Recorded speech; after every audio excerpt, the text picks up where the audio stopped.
infiniment te dire merci. Nous ne cesserons de le faire à cause de tes bienfaits. Nous voulons pas être comme les 9 lépreux qui avaient été guéris mais ne sont pas venus te rendre gloire, ne sont pas venus te dire merci, excepté la 10e qui est venue, Seigneur. Voilà pourquoi nous voulons à ce moment te dire merci, parce que nous savons que tu as déjà beaucoup fait et tu continueras à le faire. Ce matin, nous voulons à nouveau que tu nous parles pour que nous puissions recevoir la force, les directives, l'énergie qu'il faut pour continuer notre marche, parce que la route est longue. Sois béni à jamais. Au nom de Jésus, nous t'avons ainsi prié. Amen. Nous allons rester debout. On va lire le premier passage. Après, je vais vous inviter à vous asseoir. Nous sommes dans Actes des Apôtres, chapitre 27, le verset 10. Actes des Apôtres, chapitre 27 plutôt, le verset 10. C'est pourquoi Paul avertit les autres en disant: ô homme, je vois que la navigation ne se fera pas sans péril et sans beaucoup de dommages, non seulement pour la cargaison et pour les navires, mais encore pour nos personnes. Amen. Est-ce qu'on peut applaudir pour la parole du Seigneur? Gloire au Seigneur. Je vous invite à vous asseoir. Vous pouvez prendre place. Merci, que Dieu vous bénisse. Merci beaucoup les chantres pour ce que vous faites. Que Dieu vous bénisse. Alors ce matin, je vais continuer avec le message que j'avais commencé le dimanche dernier. Pour ceux qui n'étaient pas là, le thème que je développe, c'est comment Dieu parle à l'homme. Nous voulons voir comment Dieu parle à l'homme. Et le dimanche dernier, nous avons dit que Dieu parle par le moyen de la prière. Alors qu'il priait, l'Esprit parla: mettez-moi à part Paul et Barnabas. C'est dans la prière que Dieu nous parle. C'est dans la prière que Dieu peut nous consacrer, peut nous mettre à part. Ensuite, nous avons dit que Dieu nous parle par le moyen des circonstances. La Bible dit: tout concourt au bien de ceux qui aiment Dieu. Quelles que soient les circonstances que tu peux traverser, Dieu peut se servir de ces circonstances pour manifester sa gloire. C'est ce que nous avons vu. Et puis on a parlé aussi par le moyen des portes ouvertes, des portes fermées. Nous avons vu que Paul, il y avait des portes qui étaient fermées parce qu'il avait été empêché par le diable. Alors que le diable croyait qu'il a gagné Paul, mais Dieu a donné l'inspiration, Dieu a donné une grâce particulière. Quelles que soient les portes qui peuvent être fermées, Dieu va nous donner l'imagination. Dieu va nous donner une autre approche pour que nous puissions atteindre notre objectif avec lui. Amen. Donc nous ne devons pas nous poser des problèmes si les portes sont fermées. Autant les portes peuvent se fermer, autant les portes peuvent s'ouvrir. Les portes ne sont pas fermées seulement par le diable, ça peut être aussi fermé par Dieu. Si Dieu ferme, personne ne peut ouvrir. Si Dieu ouvre, personne ne peut fermer. Amen. Alors ce matin, nous allons continuer avec le même sujet. Et la première chose que je vais parler aujourd'hui, c'est la voix intérieure de l'Esprit Saint. Nous voulons parler de la voix intérieure. J'aimerais que vous compreniez très bien, parce que ce que je poursuis, il faut que chaque chrétien soit à mesure d'écouter Dieu. Que chaque personne soit à mesure de discerner la voix de Dieu. Alors aujourd'hui, je vais commencer par la voix intérieure de l'Esprit de Dieu. Dieu se sert de la voix intérieure de l'esprit pour parler à l'homme. Donc le passage que nous venons de lire, je vais je vais aborder ça après, mais j'aimerais d'abord introduire pour que vous compreniez, et je vais longuement parler de Paul. C'est ce qu'on appelle être conduit par l'esprit. Dieu aimerait que nous soyons conduits par l'esprit. Si on est conduit par l'esprit, l'esprit de Dieu nous parlera par notre voix intérieure. Lisons Romains chapitre 8, le verset 14. Je vais revenir sur ce passage, soyez patients. Romains chapitre 8, le verset 14. Car tous ceux qui sont conduits par l'Esprit de Dieu sont fils de Dieu. Amen. Dieu aimerait que tu sois conduit par son esprit. Si tu n'es pas conduit par l'esprit de Dieu, tu seras conduit par l'esprit de Satan. Si tu n'es pas conduit par l'esprit de Dieu, tu seras conduit par un autre esprit. Mais la Bible dit, tous ceux qui sont conduits par l'esprit de Dieu sont fils de Dieu. Amen. Être conduit par l'esprit de Dieu, qu'est-ce que cela suppose? Être conduit par l'esprit suppose l'existence d'une vie chrétienne. Vous ne pouvez pas dire que vous êtes conduit par le Seigneur, par son esprit, si vous ne menez pas une vie chrétienne, si vous ne vivez pas une vie de consécration, une vie de sanctification, si vous ne vivez pas une vie de crainte de Dieu, vous ne pouvez pas prétendre vous laisser conduire par l'Esprit de Dieu. Amen. Le contraire de cela, une âme morte dans le péché, celui qui vit dans le péché, celui qui vit dans la fornication, celui qui vit dans la masturbation, celui qui vit dans l'impudicité, celui qui vit dans l'adultère, celui qui vit dans la haine, dans la colère, celui qui vit dans le péché, vit sans vie spirituelle. Il ne peut pas mener une vie spirituelle et ne peut pas être conduit par l'Esprit de Dieu. Amen. Dieu est esprit. Il faut que ceux qui l'adorent en esprit et en vérité. Nous devons nous laisser conduire par l'Esprit. Nous devons privilégier l'Esprit de Dieu. Alors, être conduit par l'Esprit, c'est aussi cela suppose une incapacité à vous conduire vous-même. Celui qui est conduit par l'esprit, il doit se sentir incapable de se laisser conduire lui-même. Si l'esprit ne le conduit pas, il ne pourra jamais se conduire lui-même. La Bible dit, si l'Éternel ne bâtit, celui qui bâtit, bâtit en vain. Si l'Éternel ne construit, celui qui construit, construit en vain. Amen. Voilà comment l'Esprit peut parler à notre voix intérieure. Il faut que nous puissions être des hommes spirituels. Qu'est-ce qui se passe? Ézéchiel chapitre 36, le verset 26 à 27. Après, je vais revenir sur notre texte de base parce que je n'ai pas encore commencé. Mais ici, j'aimerais vous donner un aperçu pour que vous compreniez comment les choses se passent.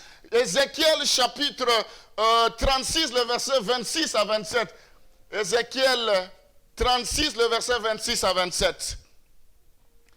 Ici, avant qu'on puisse nous afficher le verset, lorsque vous faites l'expérience de la nouvelle naissance, quand quelqu'un reçoit Jésus-Christ, il y a la nouvelle naissance qui s'opère. Je vais lire, je vous donnerai un cœur nouveau et je mettrai en vous un esprit nouveau. Amen. Quand quelqu'un est né de nouveau, il doit recevoir un cœur nouveau. C'est-à-dire le cœur de la haine doit être transformé. Le cœur de manque de pardon doit être transformé. Le cœur de médisance doit être transformé. Un cœur nouveau.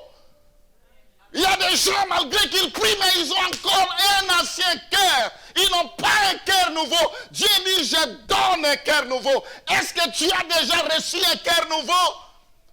Est-ce que tu as reçu un cœur nouveau venant du Seigneur? Quand on est de nouveau, on reçoit un cœur nouveau. C'est-à-dire, votre intelligence sera transformée. Tout ce qui est en vous sera transformé.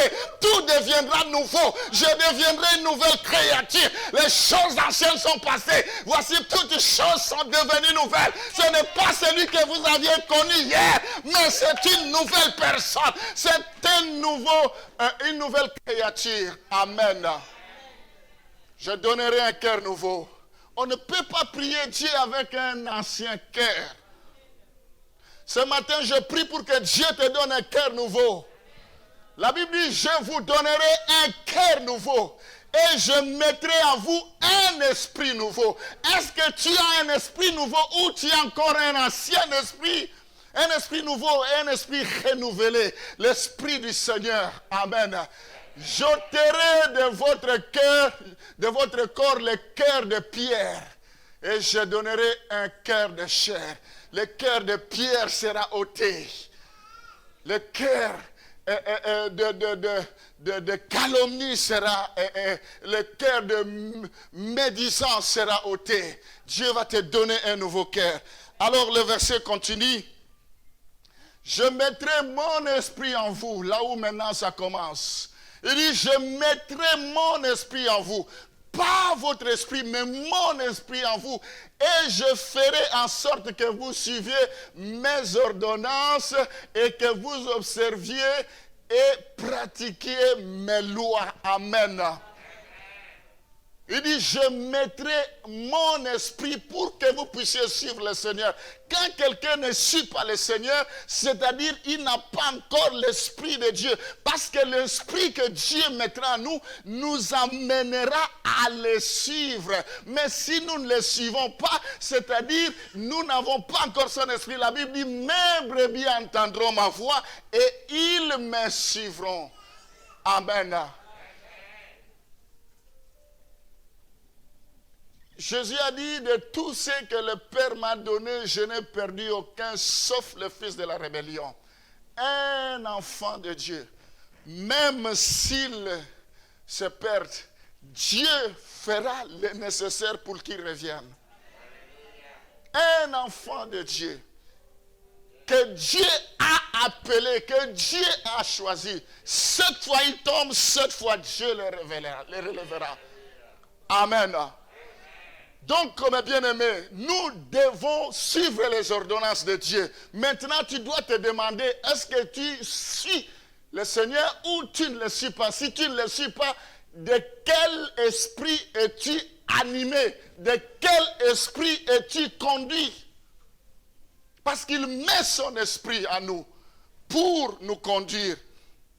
Alors, lorsqu'on est conduit par l'esprit de Dieu, la volonté de Dieu est révélée à notre esprit.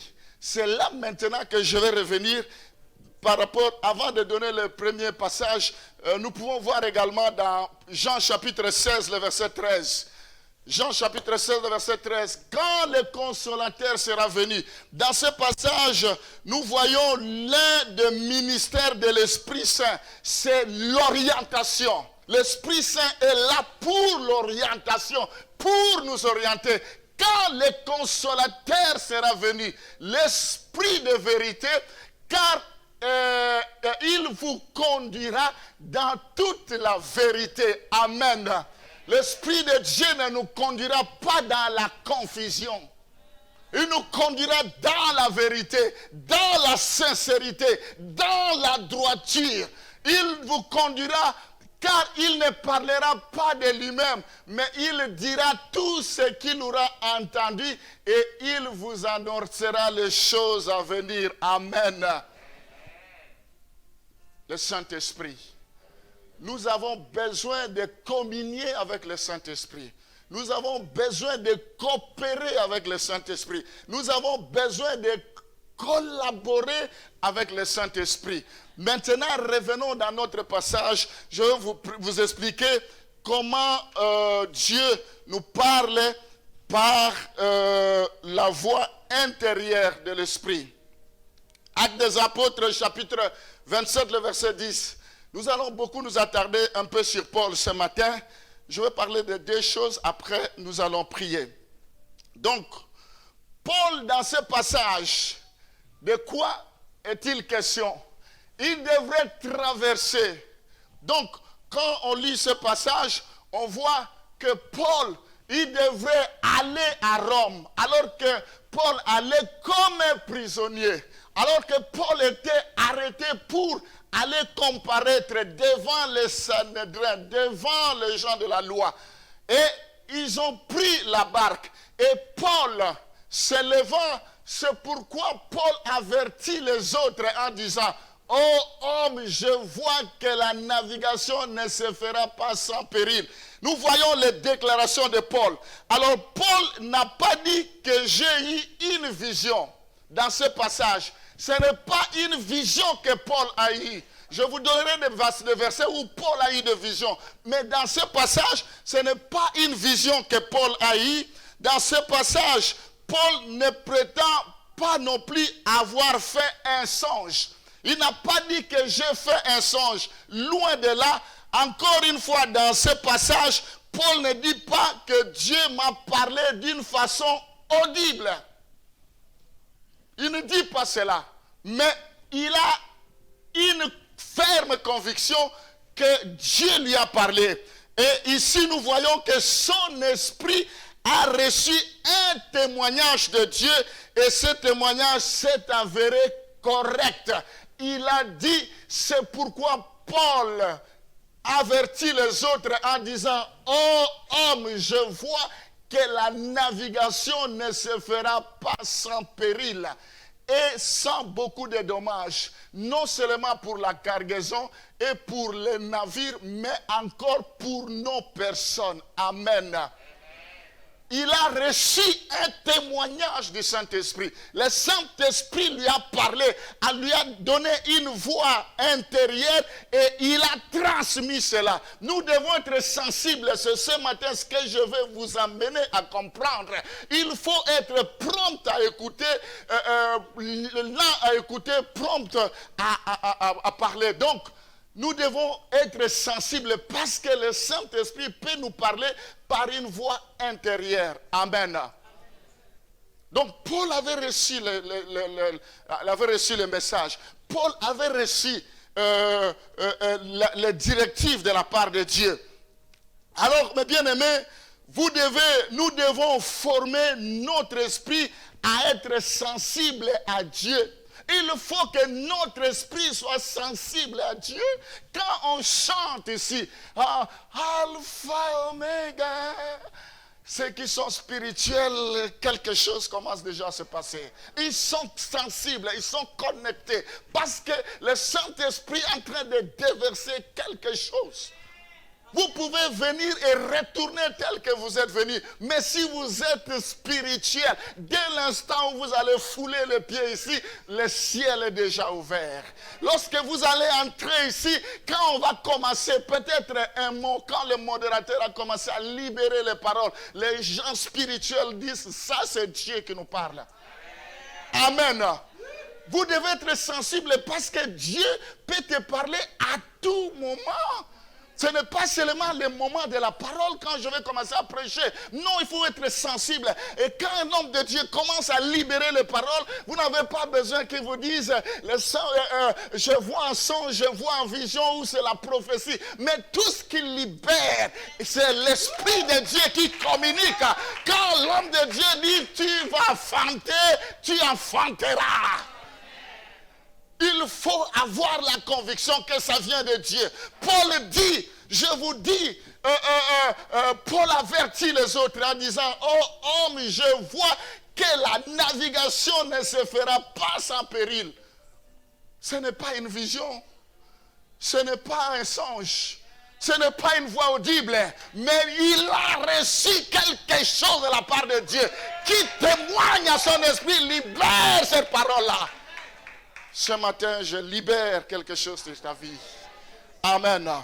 Tu ne seras plus la même personne. Alléluia. Alors, mes bien-aimés, souvent on passe notre temps sur le développement intellectuel.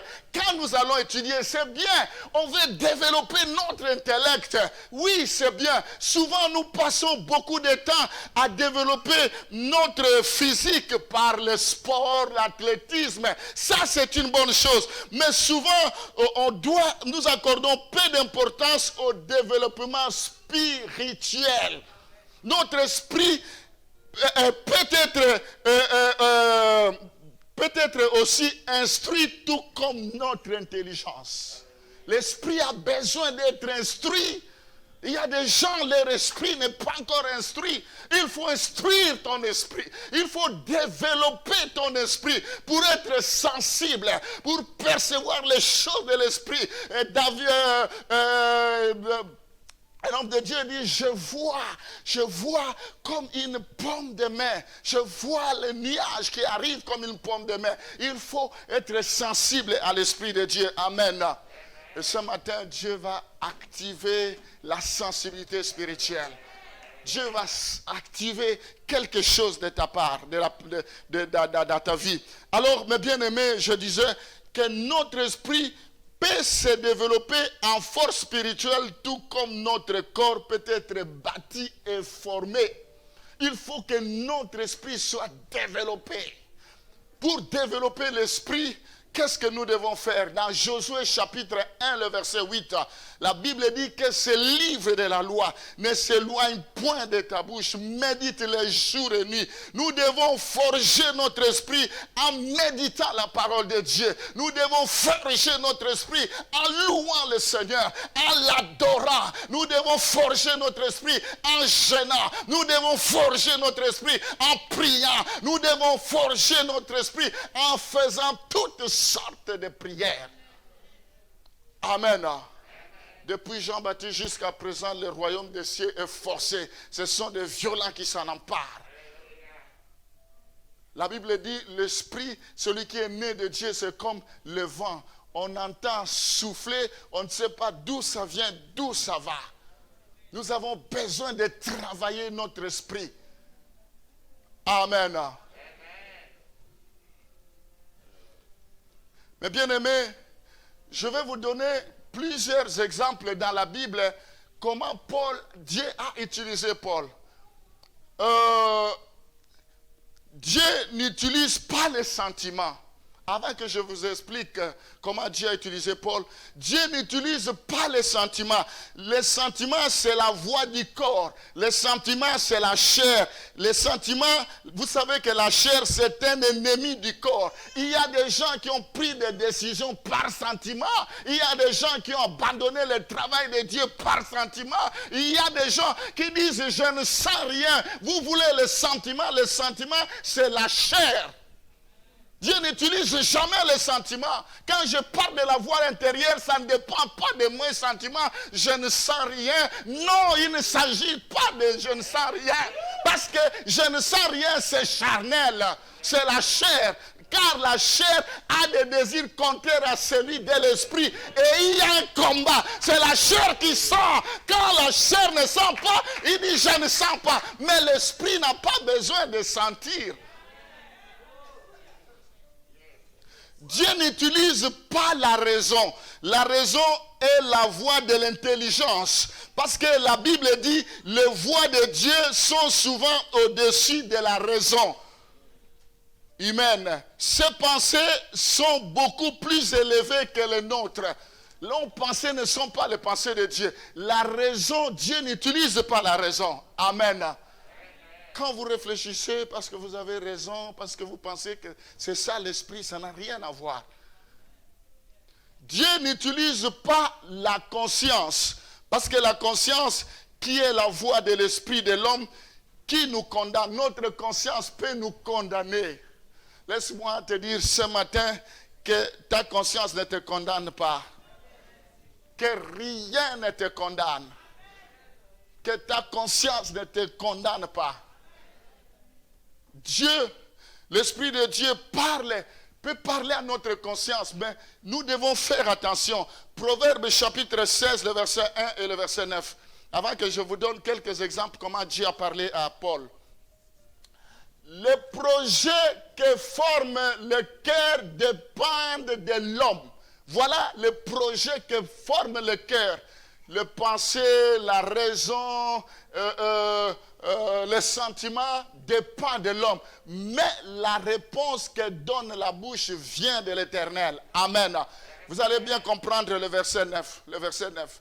Le cœur de l'homme médite sa voix. Nos cœurs méditent, le cœur de l'homme médite sa voix. Nos pensées méditent nos voix. Nos raisons méditent nos voix. Mais c'est l'Éternel qui dirige ses pas. C'est l'Éternel qui doit diriger nos sentiments. C'est l'Éternel qui doit diriger nos raisons. C'est l'Éternel qui doit diriger nos sentiments, nos raisons ou nos pensées, comme je le disais, nos consciences. Amen. Maintenant, je vous donne quelques exemples comment Dieu a utilisé Paul. Dieu l'utilisa de plusieurs manières pendant son ministère sur la terre, son ministère missionnaire. Dans Actes des Apôtres, chapitre 9, le verset 1 à 8, qu'on ne va pas lire parce qu'on court derrière le temps. Sur la route de Damas, il allait pour persécuter. La Bible nous dit que Paul fut dirigé par une lumière éclatante et une voix venant de cieux. Saul, Saul, pourquoi me persécutes-tu? Nous ne devons pas limiter Dieu. Dieu n'agit pas toujours de la même manière. Le premier exemple que je vous ai donné, Dieu a parlé à son esprit. Et ici, nous voyons, il a entendu une voix audible. En même temps, j'anticipe, Dieu peut nous parler par une voix audible. Mais ce n'est pas le sujet d'aujourd'hui. Aujourd'hui, je parle d'abord de la voix intérieure. Donc, Dieu lui a parlé par une voix audible. Nous ne devons pas mettre Dieu dans une boîte, dans un système. Dieu, c'est un multisystème. Nous voyons dans Actes des Apôtres, chapitre 9, toujours le verset 20 à 25. On a monté un complot. Quand un complot fut fomenté pour tuer Paul, ils ont dit, nous allons le tuer. Parce qu'il ne croyait pas à sa doctrine. Il dit non, il fait semblant de se convertir. C'est un faux semblant. Cet homme, il est rusé, il veut nous arrêter. Alors ils ont monté un complot pour le tuer. Mais Dieu n'a pas prévenu Paul. Vous savez comment Paul s'est échappé à cela? Quand nous lisons dans ce passage, il fut averti par des croyants qui furent utilisés par Dieu pour l'aider à s'échapper. Amen. Dieu peut utiliser des croyants pour nous parler. Dieu peut utiliser d'autres croyants spirituels pour te parler. Ici, Paul, s'il s'est échappé, Dieu lui a parlé. Alors, nous ne savons pas par quel canal Dieu va nous parler. Nous ne savons pas qui Dieu va utiliser. Mais il faut que nous ayons le discernement. La Bible dit, ne méprisez pas, ne faites pas foi à tout esprit. Il faut éprouver les esprits. Il faut ne mépriser pas les esprits. Amen. Méprisez pas les prophéties plutôt. Amen. Dans Actes des Apôtres, chapitre 9, le verset 28 à 20 à 28 plutôt, là, Dieu utilise Barnabas, fut utilisé par Dieu pour établir des rapports entre Paul et les disciples. Quand ils se sont échappés, ils sont allés là où il y avait les disciples, mais il y avait toujours des doutes. Mais Dieu a utilisé Barnabas pour que Barnabas puisse expliquer aux autres que cet homme, ce n'est plus celui que vous avez connu autrefois, mais c'est un serviteur de Dieu. Et Dieu l'a appelé pour annoncer l'évangile. Amen. J'aimerais que tu sois celui que Dieu va utiliser pour amener la paix. Que tu sois celui que Dieu va utiliser pour donner la solution, les orientations à ceux qui sont dans les besoins. Voilà les rôles que nous pouvons jouer. Vous savez, le général Naaman, comment il a connu l'homme de Dieu? Parce qu'il y avait une servante, une petite dame qui était servante chez elle. Il a dit, je connais en Israël un homme de Dieu, quelle que soit la maladie, si tu le vois, il te guérira. quel rôle nous jouons pour l'épanouissement de l'œuvre de Dieu? Quel rôle nous jouons pour l'avancement de l'œuvre de Dieu? Il faut être un canal de bénédiction pour les autres. Amen. Je prie pour qu'en 2022, que tu sois un canal pour l'avancement de l'œuvre de Dieu. Amen. Dans Actes des Apôtres, chapitre 9, le verset 29 à 30, la Bible dit, des croyants furent utilisés de Dieu pour aider Paul à s'échapper aux colères des Grecs. Là, il y a encore eu un tumulte, un soulèvement. Mais ce sont des chrétiens que Dieu a utilisés pour que Paul puisse avoir la vie sauve. Donc, Dieu a parlé sous plusieurs façons à Paul. Dans Actes des Apôtres, pour tourner la page, avant de finir avec Paul, dans Actes des Apôtres, chapitre 13, le verset 6 à 12, Paul était en train de prêcher et il a rencontré un occultiste. La Bible dit, Dieu lui donna le discernement. Dieu a donné le discernement à Paul à ce moment-là précis pour discerner que c'est un occultiste, c'est un esprit de python. Il a ordonné à cet esprit de pouvoir partir. Amen. Il a rencontré même des occultistes. Il y avait même toute une industrie de la magie, toute une industrie de la divination. Mais le Saint-Esprit lui a donné le discernement de pouvoir discerner. Amen. Mais bien aimé, ce qui est important, c'est de te laisser conduire par le Seigneur.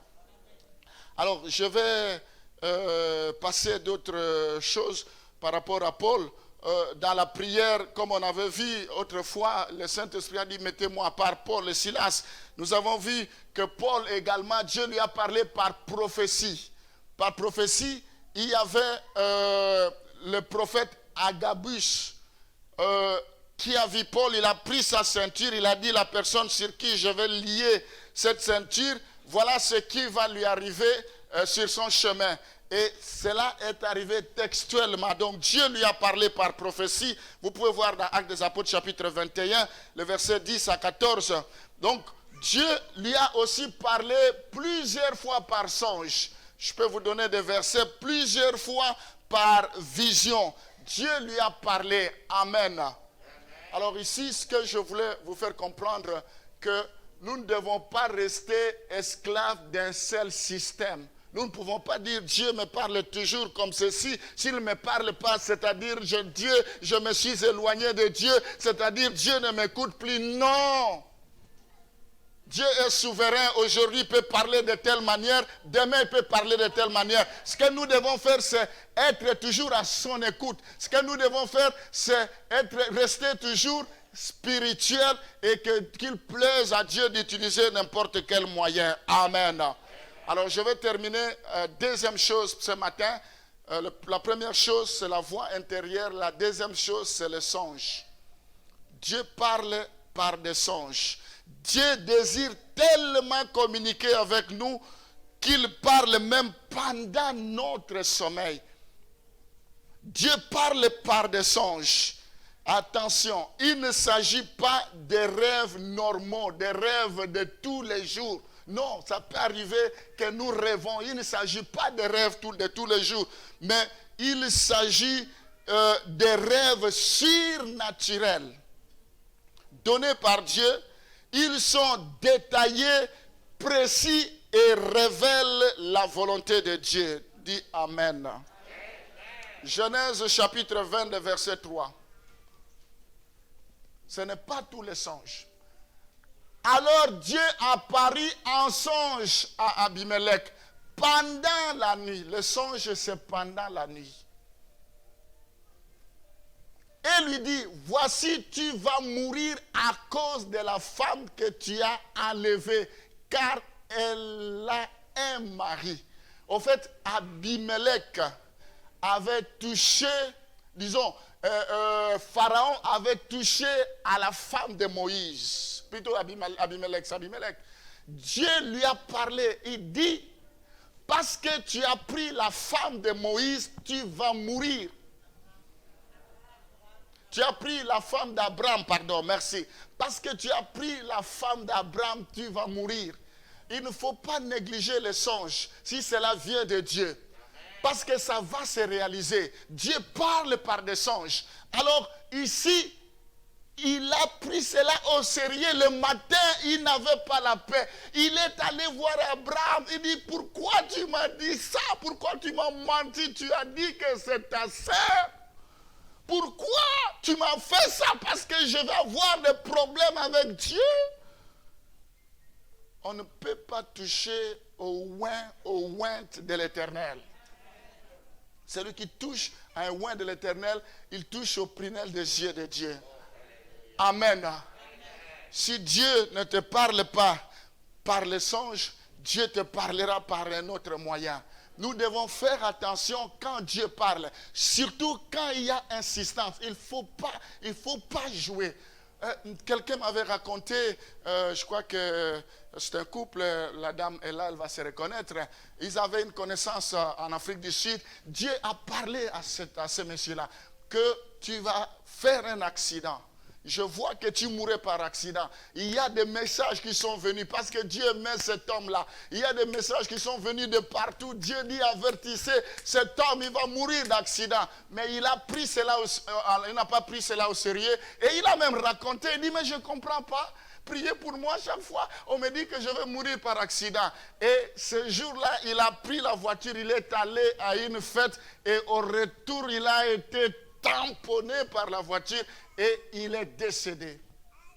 Il y a des gens qui meurent à cause de leur imprudence. Il y a des gens qui souffrent à cause de leur imprudence parce qu'ils n'écoutent pas. Quand Dieu te dit quelque chose, il faut demander à ce Dieu-là, qu'est-ce que je dois faire pour que j'aie la vie sauve. Dieu ne désire pas la mort d'un pécheur. Dieu te parle par des songes et toi tu continues à résister. Tu seras surpris. Quand la Bible dit, Dieu te dit arrête, il faut arrêter.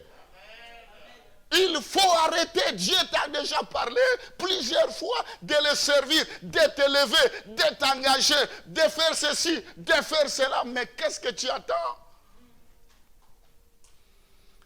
Genèse chapitre 31, le verset 11 à 13.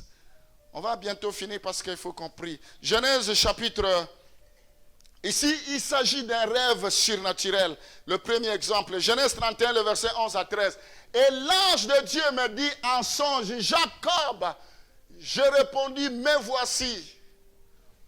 Il dit, lève les yeux et regarde. Tous les boucs qui couvrent les brebis sont raillés, tachetés et marquetés. Car je vis tout ce que te fait là-bas. Je suis le Dieu de Bethel, où tu as oint un monument, où tu m'as fait un vœu. Maintenant, lève-toi, sors de ce pays et retourne au pays de ta naissance. Amen. Nous voyons un ange parler à Jacob dans un songe pour lui rappeler son vœu qu'il avait fait à Dieu. La Bible dit, ne sois pas pressé de faire un vœu à l'Éternel. Il y a des gens qui ont fait des vœux à l'Éternel. Seigneur, si tu me donnes le travail, je serai fidèle à mon dîme, à ma dîme. Seigneur, si tu me donnes un mari, Seigneur, si tu me donnes des enfants, Seigneur, si tu me fais ceci. Quand nous déclarons des choses, c'est enregistré. Le Saint-Esprit entend, Dieu entend. Et ici, on lui rappelle. Et cela, c'est par les songes. Ici, j'aimerais à vous amener à comprendre que vous ne devez pas négliger les songes qui viennent du Saint-Esprit, qui viennent de Dieu. Je ne dis pas que tous les songes viennent de Dieu. Non, je fais la différence entre des rêves qui sont normaux et les songes qui viennent de Dieu, qui sont surnaturels. Ici, vous voyez que c'est clair, il y a les détails, tout est clair. Amen. Dans Genèse 37, qu'on ne va pas lire, il s'agit de Joseph, la destinée de Joseph. Joseph a eu des songes et sa destinée, Dieu était en train de préparer sa destinée, de lui dire comment cela va se réaliser. Laisse-moi te dire, la Bible dit c'est une prophétie dont le temps est déjà fixé. Si elle tarde, attends-la car elle s'accomplira certainement. Amen. Ma prière, que tous ceux qui ont eu des songes pour Dieu, de la part de Dieu, que cela se réalise au nom de Jésus. Que leur vie soit influencée par rapport aux songes qu'ils ont eus de la part de Dieu. 1 Roi chapitre 3, le verset 5, c'est l'avant-dernier verset, je vais terminer. 1 Roi chapitre 3, le verset 5. À Gabaon, l'Éternel apparut en songe à Salomon pendant la nuit. Et Dieu lui dit, demande ce que tu veux que je te donne. Waouh!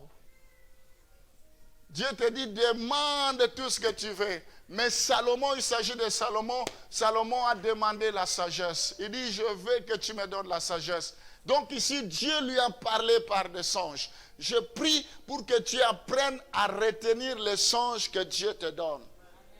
Je prie pour que tes songes ne soient plus confus, que cela soit clair, précis et distinct.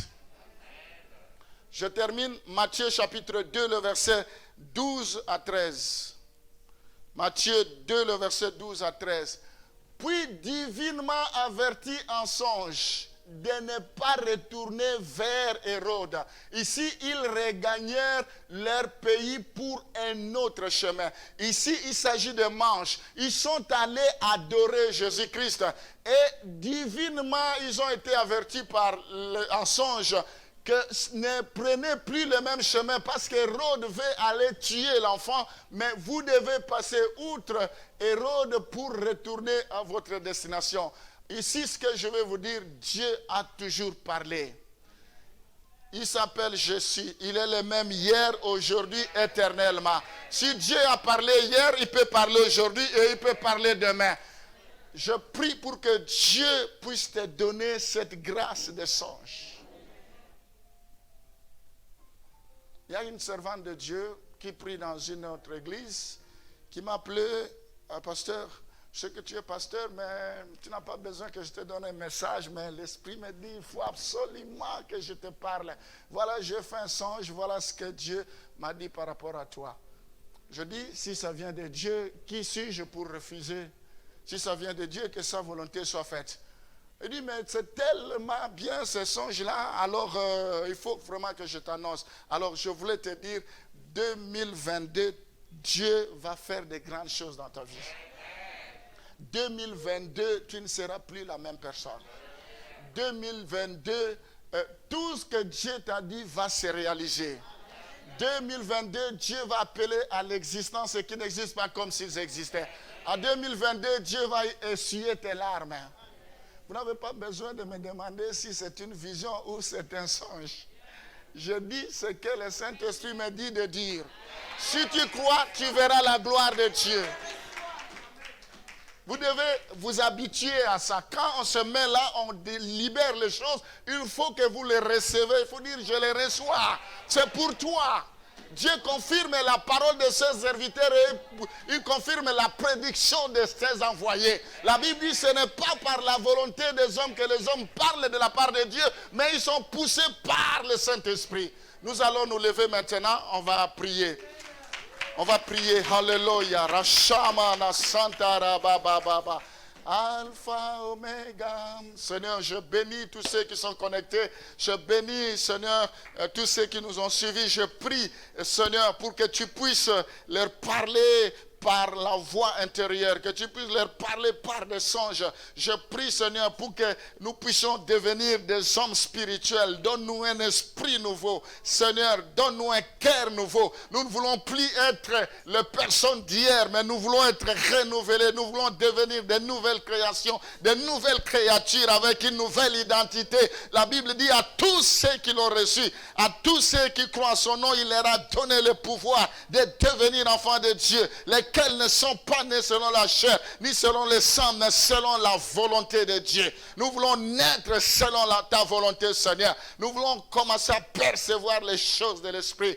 Sois béni, bénis tous ceux qui nous ont suivis ce matin. Au nom de Jésus, nous t'avons ainsi prié. Amen.